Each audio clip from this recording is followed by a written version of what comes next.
Kommuri gold buyers తాకట్లో ఉన్న బంగారం విడిపించి ఆ రోజు మార్కెట్ రేటు కట్టి మిగిలిన డబ్బు మీకే ఇస్తారు. Contact number 9247538993. అన్నమయ్య మనవడు చిన తిరుమలాచార్యులు చెప్పినట్లు ఒక్కో అన్నమయ్య కీర్తన ఒక్కో కావ్యంతో సమానం. వేదసారం, పురాణ కథ, సుజ్ఞాన సారం, మంత్రార్థం, సామాన్యుల స్తోత్రాలు, భజనలు, మాటల కందని నూత్న పద చిత్రాలు. అలాంటి అన్నమయ్య పద సాహిత్యం, ఆ సాహిత్యంలో భక్తి, అందులో తెలుగు భాష అందచందాల గురించి మన తెలుగు అడ్డా పాడ్కాస్ట్లో మాట్లాడడానికి వచ్చారు సంస్కృతాంధ్ర పండితుడు, ప్రవచనకర్త, రచయిత ఆకెళ్ల విభీషణ శర్మ గారు. నమస్కారం విభీషణ శర్మ గారు. నమస్కారం అండి. అన్నమయ్య సాహిత్యంలోకి వెళ్ళడం కంటే ముందు వెంకటేశ్వర వాంగ్మయం మీద పిహెచ్డి చేయాలని మీకు ఎందుకు అనిపించింది? ముందు మీ విద్యా సంబంధమైన విషయంతో మొదలు పెడదాం. నేను పూర్వ గోదావరి జిల్లా పరివాహక ప్రాంతంలో ఉండేటువంటి తొండవరం అగ్రహారానికి చెందినవాడిని.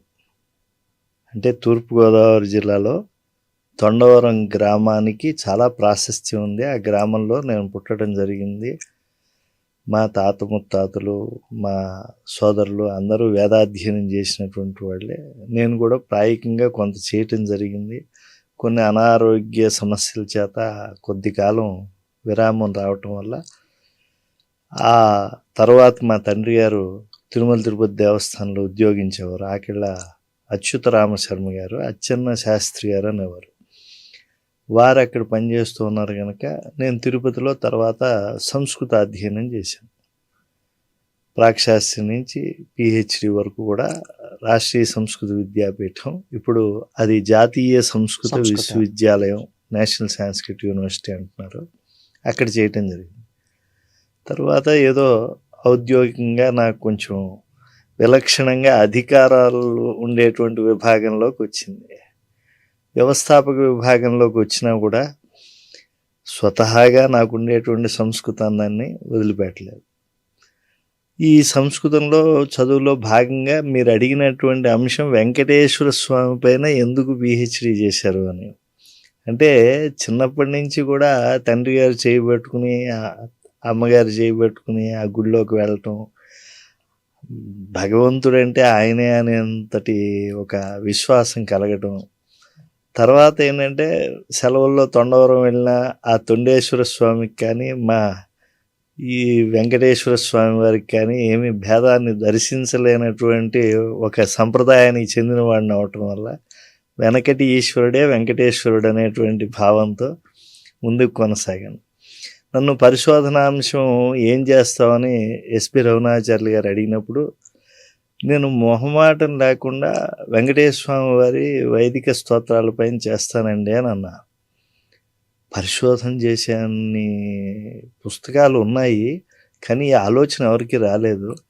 నువ్వు అడిగి నీ చేత ఆ దేవుడే పలికించాడు, నువ్వు ధైర్యంగా చేస్తానంటే నీకు ప్రామాణిక గ్రంథాలు అనేటువంటివి పెద్దగా దొరక్కపోయినా కూడా నీకు అనేక తాళపత్ర గ్రంథాలు అముద్రితమైనటువంటివి ఇక్కడే ఓరియంటల్ రీసెర్చ్ ఇన్స్టిట్యూట్ ఉంది.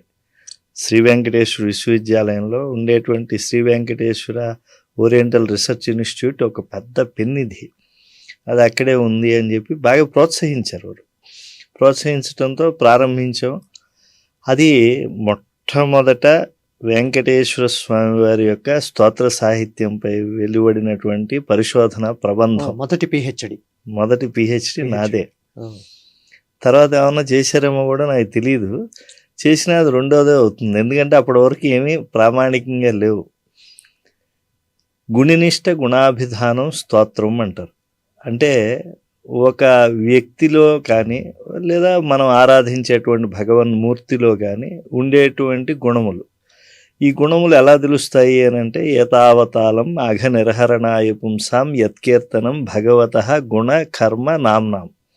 అంటే భగవంతుని యొక్క గుణాలు వసి, వదాన్యో, గుణవాన్, రుజు, శుచి, మృదు, దయాళు, మధుర, స్థిర, సమః, కృతి, కృతజ్ఞ. ఇలాగా సముద్రంలో అగాధమైనటువంటి జలరాశిలో ఎన్ని బిందువులు ఉంటాయో ఆ సింధువులో ఉండే జలరాశుల కన్నా భగవంతుల్లో ఉండేటువంటి గుణరాశి ఎక్కువ. అందులో అనుమానం ఏం లేదు. అయితే అవి ఎందుకు వస్తాయి అనేటువంటిది భాగవతం చెప్తోంది. ఆయన నామాలు, ఆయన యొక్క కల్పాలు లేదా ఆయన ఆవిర్భావాలు వీటిని బట్టి వస్తూ ఉంటాయి. వికుంఠ అనేటువంటి ఒక గర్భంలో, ఒక తల్లి గర్భంలో ఆయన పుట్టాడు కనుక వైకుంఠుడు అనేటువంటి పేరు వచ్చింది. ఆయన ఉండే ప్రాంతం వైకుంఠమైంది. అలాగే ఆయన చేసినటువంటి దివ్య లీలలు, ఆయన ఉదరంలో సమస్త ప్రపంచాన్ని ఉంచుకుంటాడు కనుక దామోదరుడయ్యాడు. ఇలాగా యథావతాళం అఘనిర్హరణాయ పుంసాం యత్కీర్తనం భగవతః గుణ కర్మ నామ్నాం. ఆయన కళ్యాణ గుణములు, ఆయనకి సిద్ధించినటువంటి నామములు, అంటే ఆయన చేసినటువంటి కార్యముల వల్ల, ఆయన చేసినటువంటి కర్మల వల్ల కూడా వచ్చినటువంటివి. అంటే యుగాల్లో ఆయన ఇవి కొన్ని ఉపదేశాలు చేసి ఉన్నారు. అంటే దత్తాత్రేయం, కపిలము, అంటే మనకి ప్రసిద్ధంగా దశావతారాలు, ఏకవింశతి అవతారాలు, చతుర్వింశతి అవతారాలు భాగవతాది గ్రంథాల్లో చెప్తూ ఉన్నారు. కానీ ఇంకా లోతుగా మనం పురాణాల్లోకి వెళ్తే అప్పటికప్పుడు వచ్చినటువంటి అవతారాలు ఉన్నాయి. అయితే ఇన్ని అవతారాల సమాహార స్వరూపం శ్రీ వెంకటేశ్వర స్వామి కనుక ఈ వెంకటేశ్వర స్వామి వారి పైన వేదాలలో అవి పరోక్షమైనటువంటి శబ్దజాలంతో ప్రతిపాదింపబడ్డాయి. ఆ తర్వాత ఔపనిషద గ్రంథాల్లో ఉన్నాయి. తర్వాత వచ్చినటువంటి ఈ పురాణ వాంగ్మయంలో విస్తారంగా ఉంది. తర్వాత సాహిత్యంలో ఉంది. నేను పరిశోధన చేసేటప్పుడు అముద్రితమైనటువంటి వెంకటేశ్వర గ్రంథాలు చూస్తూ ఉంటే శతాబ్దాల క్రితంవి ఎన్ని ఉన్నాయో వాటిలో ఎన్నో నేను ఉదహరించాను. అయితే మన గ్రంథం పర్యాప్తంగా ఉండాలి. అపర్యాప్తం అది భగవంతుని యొక్క వాంగ్మయం, వెంకటేశ్వరాత్మకమైనటువంటి వాంగ్మయం. నా పరిశోధన వల్ల నేను బయటికి తీసుకొచ్చింది చాలా తక్కువే. నా పరిశోధనకి చాలా ప్రశంసలు వచ్చాయి.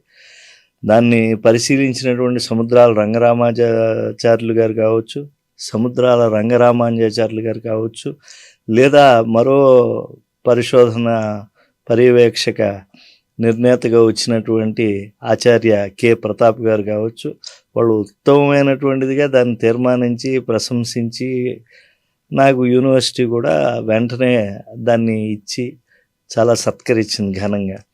కానీ నా మనసులో ఉండే మాట మీకు చెప్తున్నాను, నేను చేసింది చాలా తక్కువ.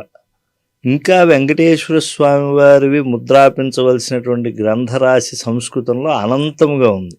ఎందుకంటే ఛందస్సులో 2000 పైచిలుకు ఛందస్సులు ఉన్నాయి సంస్కృతంలో, ప్రసిద్ధంగా ఉండేటువంటి వైదిక ఛందస్సులు.